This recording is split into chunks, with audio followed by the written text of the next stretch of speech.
Mertuaku Kamu membuang pikir uang kami bantuanku mau ke uang lantai haram dan ini? berteriak, "Simpan uang harammu itu." Dia lebih memilih sekarat daripada dibantu oleh menantu Saya miskin tidak seperti butuh aku. bantuanmu, Aris. Tapi wajahnya Kamu pikir seketika kamu siapa? pucat saat Tapi Pak direktur Broto rumah butuh sakit paling pertolongan. mewah di Bagaimana kota ini? ini Dokternya justru mana? sujud di depanku. Siapa aku sebenarnya sampai orang paling berkuasa di sana menyebutku Tuan Muda? Sebelum melanjutkan ceritanya, mari tuliskan di komentar, dari mana kamu menonton video ini? Semoga yang sudah subscribe channel Hakikat Kisah, kami doakan dimudahkan urusannya, dilancarkan rezekinya, disehatkan badannya, dan dikabulkan semua doanya. Amin. Mari kita mulai ceritanya. Suara denting sendok dan garpu yang beradu dengan piring porselen terdengar. Begitu nyaring di ruang makan yang mewah itu. Udara terasa dingin, bukan karena pendingin ruangan yang dipasang maksimal, melainkan karena tatapan tajam yang diarahkan Pak Broto kepadaku. Aku hanya bisa menunduk, berusaha menikmati nasi goreng yang mendadak terasa hambar di lidah. Di sebelahku, Sarah menggenggam tanganku di bawah meja, mencoba menyalurkan sedikit keberanian yang ia miliki. Sudah 3 tahun aku menikahi Sarah, dan selama itu pula aku menjadi bahan olokan di setiap pertemuan keluarga besar mereka. Pak Broto mertuaku adalah pensiunan pejabat yang sangat memuja status sosial. Baginya, menantu ideal adalah seorang pengusaha sukses, atau minimal pegawai bank ternama. Bukan seorang pria yang setiap hari berkeliling dengan motor tua dan seragam kurir logistik seperti diriku. Ia selalu merasa bahwa putrinya telah melakukan kesalahan terbesar dalam hidup karena memilihku. "Sampai kapan kamu mau membiarkan putriku hidup menderita, Aris?" Suara berat Pak Broto memecah keheningan. Ia meletakkan sendoknya dengan kasar, hingga menimbulkan suara klak yang mengejutkan. Aku menghentikan kunyahanku dan menatapnya dengan tenang, meski dadaku mulai bergemuruh. Aku sudah terbiasa dengan pembukaan seperti ini. Namun entah kenapa malam ini rasanya jauh lebih menyesakkan daripada biasanya. Sarah mencoba membela dengan suara pelan namun tegas, bahwa kami baik-baik saja dan tidak pernah kekurangan. Namun, kalimat itu justru memicu tawa remeh dari Bu Ratna, ibu mertuaku. Beliau menyindir tentang tas baru yang baru saja dibelinya, yang harganya setara dengan gajiku selama setahun penuh. Mereka tidak tahu, atau mungkin tidak mau tahu, bahwa kebahagiaan Sarah tidak diukur dari merek tas yang ia jinjing, melainkan dari kedamaian yang kami bangun di rumah kontrakan kecil kami. Pak Broto kemudian mulai membanding-bandingkan aku dengan sepupu Sarah yang baru saja membeli mobil mewah. Ia mengatakan bahwa memiliki menantu sepertiku adalah beban mental, karena ia malu saat ditanya oleh rekan-rekannya tentang pekerjaanku. Aku hanya bisa tersenyum tipis, sebuah senyum yang sering dianggapnya sebagai bentuk penghinaan. Padahal itu adalah caraku untuk tidak meledak di depan istri yang sangat kucintai. Aku punya alasan kuat mengapa aku memilih hidup seperti ini. Sebuah rahasia yang bahkan Sarah pun belum tahu sepenuhnya. Malam itu berakhir dengan pengusiran secara halus. Pak Broto mengatakan bahwa selera makannya hilang hanya dengan melihat wajahku yang dianggapnya membawa sial. Kami pulang dengan motor tuaku menembus gerimis yang mulai membasahi jalanan kota. Di sepanjang jalan, Sarah memelukku erat dari belakang, membisikkan kata maaf berkeli-keli atas sikap orang tuanya. Aku hanya mengusap tangannya lembut, meyakinkannya bahwa aku tidak apa-apa. Padahal di dalam hati, aku mulai bertanya-tanya, sampai kapan aku harus menyimpan topeng kesederhanaan ini? Sesampainya di rumah, aku melihat ponselku bergetar hebat di dalam saku jaket yang basah. Ada belasan panggilan tak terjawab dari sebuah nomor yang sangat kukenali. Itu adalah nomor dari kantor pusat keluarga besar Wijaya, dinasti bisnis yang selama ini aku hindari demi mencari arti kemandirian. Aku menghela napas panjang, menatap pantulan diriku di cermin kusam kamar mandi. Si kurir paket ini sebenarnya bisa membeli seluruh aset mertuanya hanya dengan satu jentikan jari. Namun aku masih ingin memberikan pelajaran tentang arti menghargai manusia tanpa melihat hartanya. Suasana tenang di rumah kontrakan. Kami pecah saat ponsel Sarah menjerit di atas nakas pada pukul 3 pagi. Aku terbangun dengan jantung berdebar, melihat wajah Sarah yang mendadak pucat pasi di bawah temaram lampu tidur. Suara ibu mertuaku Bu Ratna terdengar histeris dari balik pengeras suara, berteriak bahwa Pak Broto pingsan di kamar mandi dengan mulut yang sedikit miring. Tanpa membuang waktu, aku segera menyambar kunci motor dan jaket. Meski Sarah bersikeras ingin segera memesan taksi daring agar lebih cepat sampai ke rumah sakit, kami tiba di rumah sakit Medika Utama, sebuah rumah sakit swasta paling elit di kota ini. Saat matahari bahkan belum menampakkan sinarnya. Di lobi yang luas dan dingin itu, aku melihat Bu Ratna terduduk lemas di kursi tunggu dengan daster yang tertutup rompi bulu mahalnya. Ia terus meracau tentang asuransi kesehatan Pak Broto, yang ternyata sudah kedaluarsa bulan lalu karena kelalaian administrasi. Wajah angkuhnya yang biasa menghinaku kini luntur, digantikan oleh gurat kecemasan yang mendalam. terutama saat perawat administrasi menyebutkan angka deposit yang fantastis. Dokter spesialis saraf keluar dari ruang tindakan dengan raut wajah yang tidak menyembunyikan kabar baik sedikit pun. Ia menjelaskan bahwa Pak Broto terkena serangan stroke hemoragik akibat pecahnya pembuluh darah di otak yang dipicu oleh tekanan darah tinggi yang tak terkontrol. Operasi Cito atau tindakan darurat harus segera dilakukan dalam hitungan jam jika ingin menyelamatkan nyawa atau setidaknya meminimalisir kelumpuhan permanen. Biaya yang disebutkan dokter membuat Sarah menutup mulutnya karena terkejut. Sementara Bu Ratna hampir jatuh pingsan lagi. 300 juta rupiah untuk deposit awal saja. Itu belum termasuk biaya ruang ICU dan pemulihan jangka panjang yang bisa mencapai miliaran. Aku berdiri di sudut lorong, memperhatikan bagaimana keluarga besar Sarah yang biasanya sombong itu mendadak saling buang muka saat topik biaya dimunculkan. Kakak Sarah yang selalu membanggakan jam tangan bermereknya, tiba-tiba mengaku bahwa bisnisnya sedang seret dan semua asetnya sedang diagunkan di bank. Mereka semua panik, namun tetap saja tidak ada yang berani mengambil tanggung jawab finansial itu. Di tengah kekacauan itu, aku mendekati Sarah yang sedang terisak di pelukan ibunya. Aku mencoba menenangkan mereka, mengatakan bahwa kesehatan Pak Broto adalah prioritas utama saat ini. Namun, bahkan dalam kondisi terjepit seperti itu, Bu Ratna masih sempat melirikku dengan tatapan merendahkan. Beliau menyuruhku menjauh dan jangan ikut campur dalam urusan orang besar. Karena menurutnya, aku hanya akan menambah beban pikiran dengan pertanyaan-pertanyaan bodoh tentang biaya yang jelas tidak akan sanggup aku bayar. Aku hanya diam, menarik napas panjang untuk meredam emosi yang mulai merayap di dada. Aku melihat Pak Broto yang sedang didorong di atas brankar menuju ruang observasi lanjut. Wajahnya yang biasa merah padam saat memarahiku kini terlihat abu-abu dan lemah tak berdaya. Di saat semua orang sibuk berdebat tentang siapa yang harus menjual mobil atau mencairkan deposito, aku justru melangkah menuju sudut yang lebih sepi. Aku merogoh saku celanaku, mengambil ponsel yang layarnya sedikit retak, lalu menekan sebuah nomor yang sudah lama tidak kuhubungi. Setelah memastikan Sarah sedikit tenang dengan segelas air mineral, aku memberanikan diri mendekati kerumunan keluarga besar itu lagi. Mereka sedang berdebat sengit di depan loket pembayaran administrasi. Petugas di sana bersikap sangat kaku, menyatakan bahwa prosedur tetap prosedur dan tanpa uang muka. Tindakan operasi besar tidak bisa dijadwalkan pagi ini. Pak Broto semakin kritis di dalam. Detak jantungnya yang terpantau di monitor mulai menunjukkan grafik yang tidak stabil. Aku melangkah maju, berdiri tepat di samping Bu Ratna yang sedang menangis memohon keringanan pada petugas administrasi yang dingin itu. Dengan suara pelan namun sangat jelas, aku menawarkan bantuan. Aku katakan bahwa aku yang akan melunasi seluruh biaya rumah sakit tersebut saat ini juga, agar Pak Broto bisa segera masuk ke ruang operasi. Aku tidak ingin melihat Sarah kehilangan ayahnya, terlepas dari seberapa buruk perlakuan pria tua itu terhadapku selama ini. Seketika, suasana di depan loket itu menjadi sunyi senyap. Semua mata tertuju padaku, mulai dari kakak iparku yang skeptis hingga Bu Ratna yang perlahan menghentikan tangisnya. Namun, keheningan itu tidak berlangsung lama. Bukannya rasa syukur yang kuterima, melainkan sebuah ledakan amarah yang luar biasa dari ibu mertuaku. Beliau berdiri tegak, menudingkan jari telunjuknya tepat di depan hidungku, dengan mata yang melotot penuh kebencian dan rasa jijik yang sangat nyata. "Simpan uang harammu itu, Aris," teriak Bu Ratna hingga suaranya menggema di sepanjang lorong rumah sakit. Beliau menuduhku mendapatkan uang itu dari hasil yang tidak benar.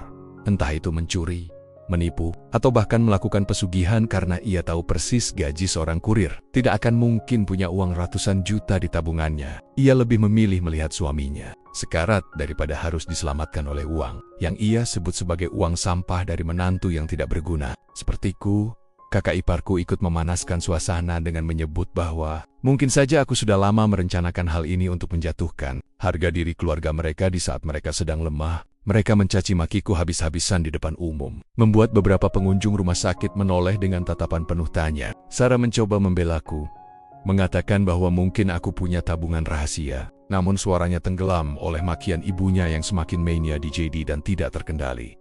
Hatiku benar-benar patah melihat reaksi mereka. Niat tulusku dinyokin Jack dengan tuduhan yang sangat keji. Aku menatap kartu hitam di dalam dompet, sebuah kartu yang bisa membeli rumah sakit ini beserta seluruh isinya.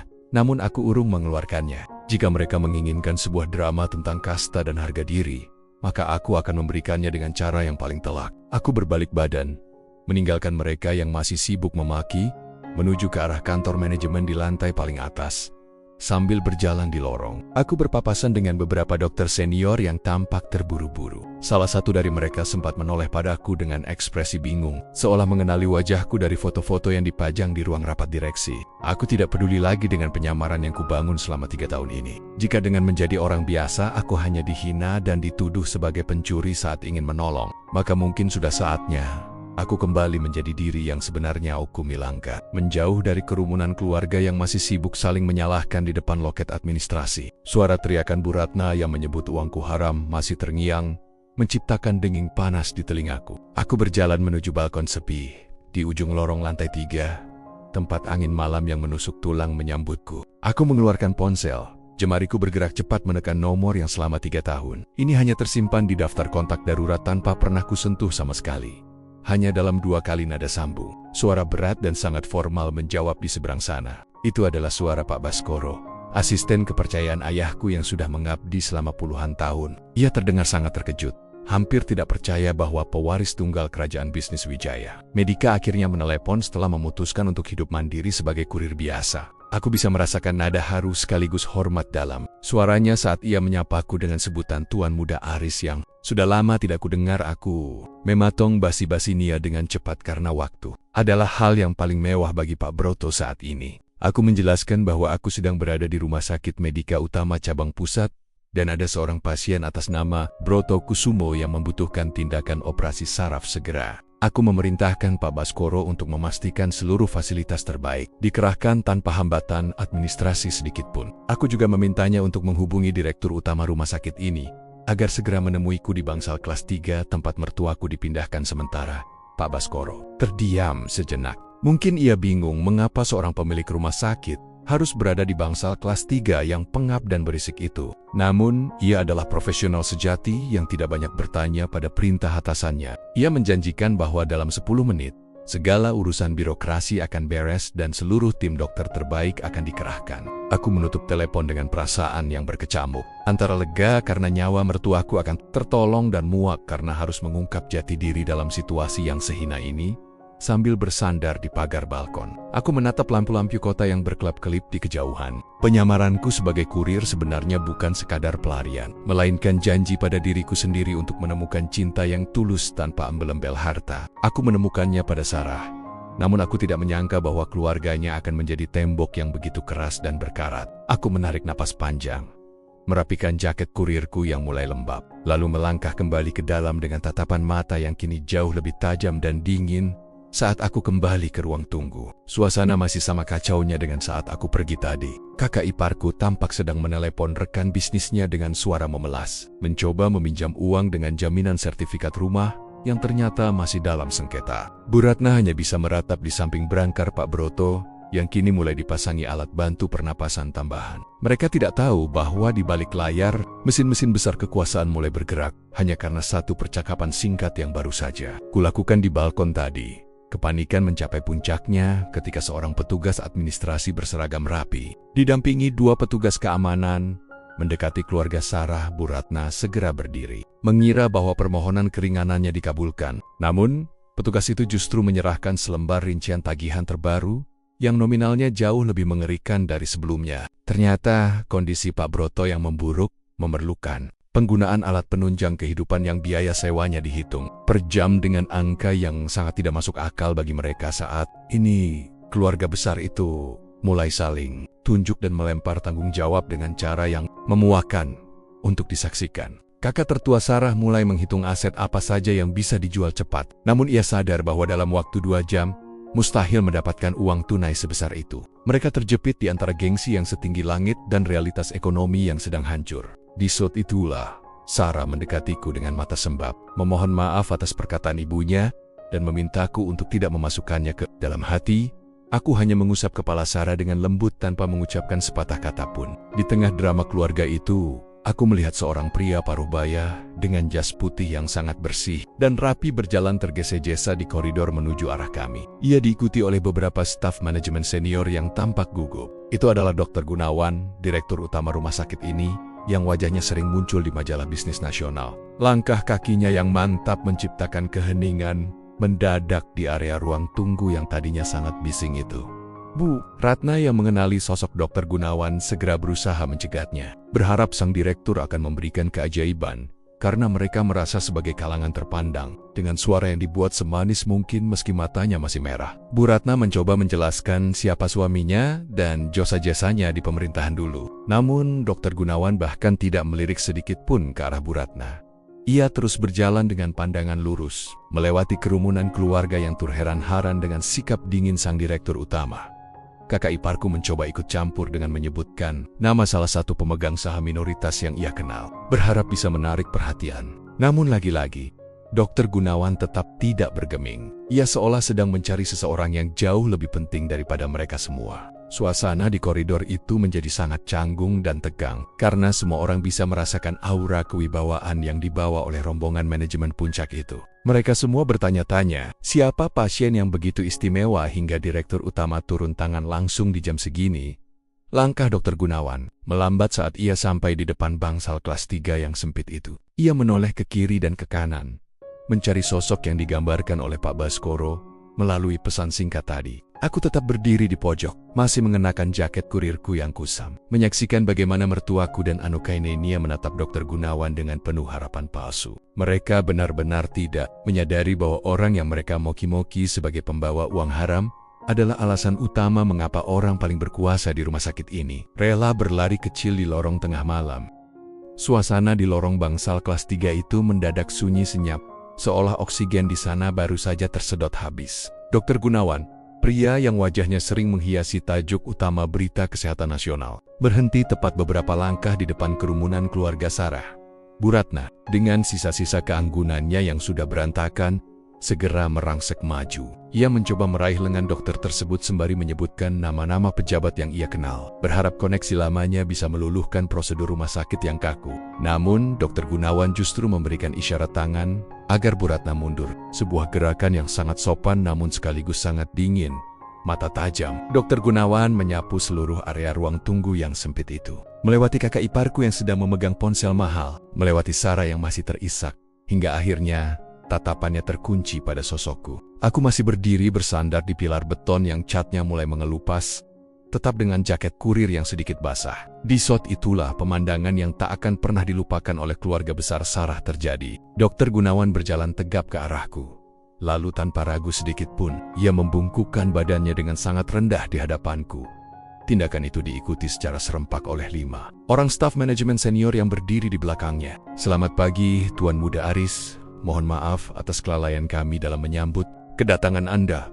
Pak Baskoro sudah menghubungi saya secara pribadi mengenai instruksi Anda, ucap Dr. Gunawan dengan suara yang cukup lantang, hingga menggema di sepanjang koridor. Kalimat itu jatuh seperti bom atom di tengga-tengga keluarga mertuaku. Aku melihat bagaimana rahang kakak iparku jatuh terbuka, dan Bu Ratna yang tadinya hendak memprotes, mendadak membeku seperti patung lilin. Dr. Gunawan tidak memedulikan tatapan syok dari orang-orang di sekitar kami. Ia segera melaporkan bahwa tim bedah saraf terbaik sudah berada di ruang operasi, dan hanya menunggu aba-aba dariku. Ia juga menambahkan bahwa seluruh biaya pengobatan pasien atas nama Broto Kusumo telah dialihkan ke rekening internal pusat. Karena rumah sakit ini berada di bawah naungan penuh yayasan keluargaku. Di titik itu, aku bisa merasakan tatapan Sarah yang penuh kebingungan sekaligus kekaguman. Seolah ia baru saja menyadari bahwa pria yang ia nikahi selama 3 tahun ini menyimpan dunia di balik punggungnya.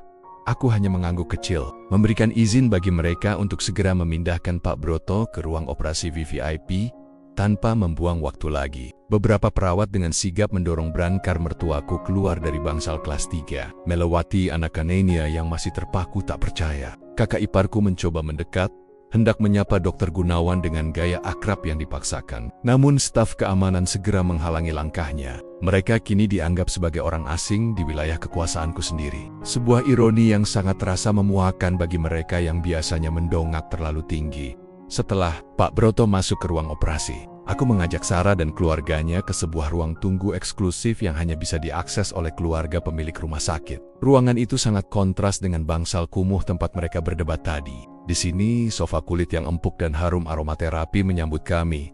Namun aura ketegangan justru semakin menjadi-jadi. Bu Ratna duduk di sudut ruangan dengan wajah yang pucat pasi, tidak berani menatapku sama sekali. Ia yang tadi begitu vokal menghina uangku sebagai uang haram, kini tampak sangat kecil dan tidak berarti.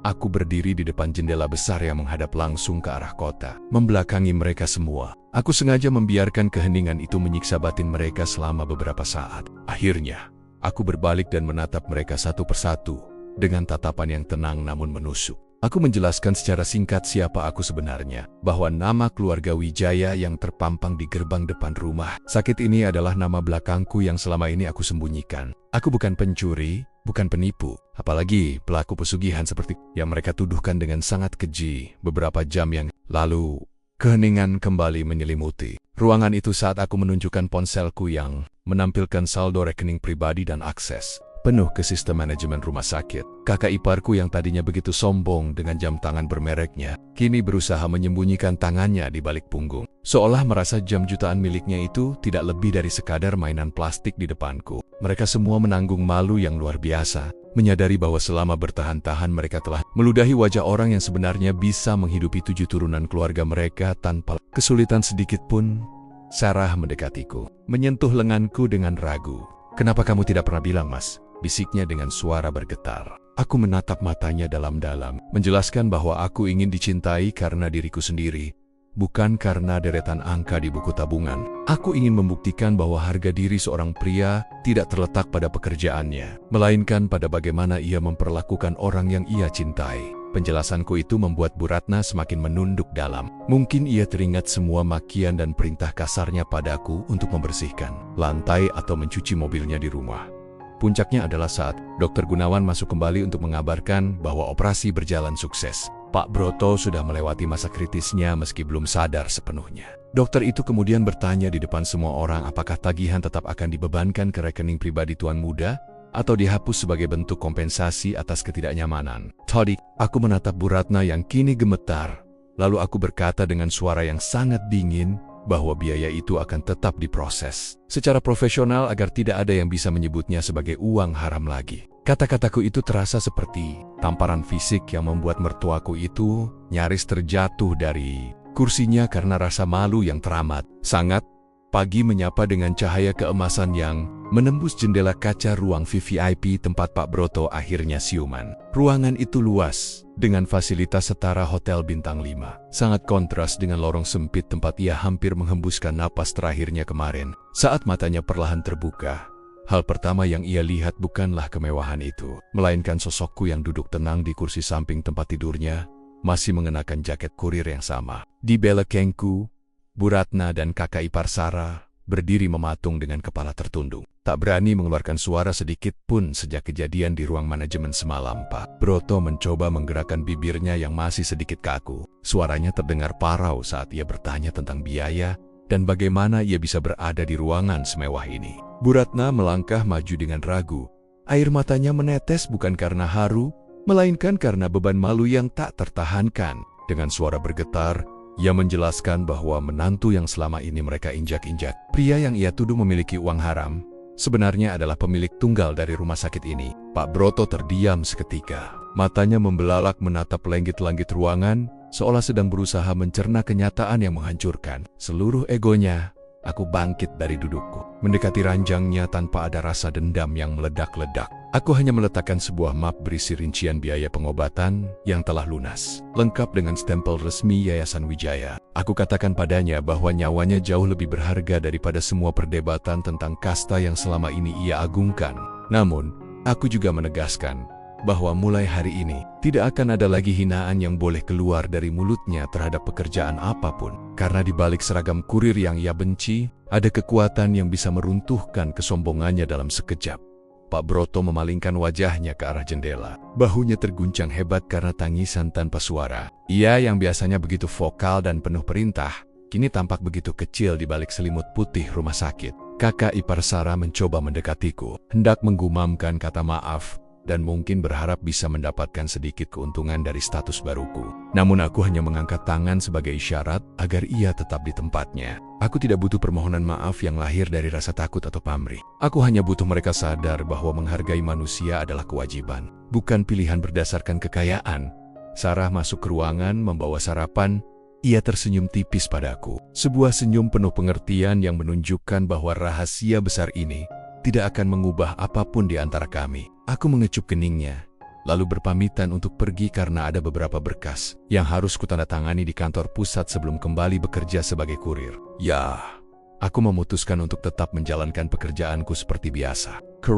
Kebebasan sejati adalah ketika aku bisa menjadi siapa saja tanpa perlu pengakuan dari orang-orang yang hanya memuja harta sebelum keluar dari pintu ruangan. Aku sempat melirik ke arah Bu Ratna yang masih terisak di sudut sofa. Aku berpesan bahwa uang yang ia sebut haram itu telah menyelamatkan nyawa suaminya. Dan aku berharap uang itu tidak lagi terasa panas di hatinya. Mereka semua terdiam, menanggung akibat dari kesombongan yang kini berbalik menjadi belenggu rasa malu yang akan mereka bawa seumur hidup. Aku melangkah keluar dengan ringan, meninggalkan kemewahan rumah sakit itu untuk kembali memacu motor tuaku. Merasa jauh lebih terhormat di bawah seragam kurir daripada saat mengenakan mahkota kekayaan yang mereka dambakan.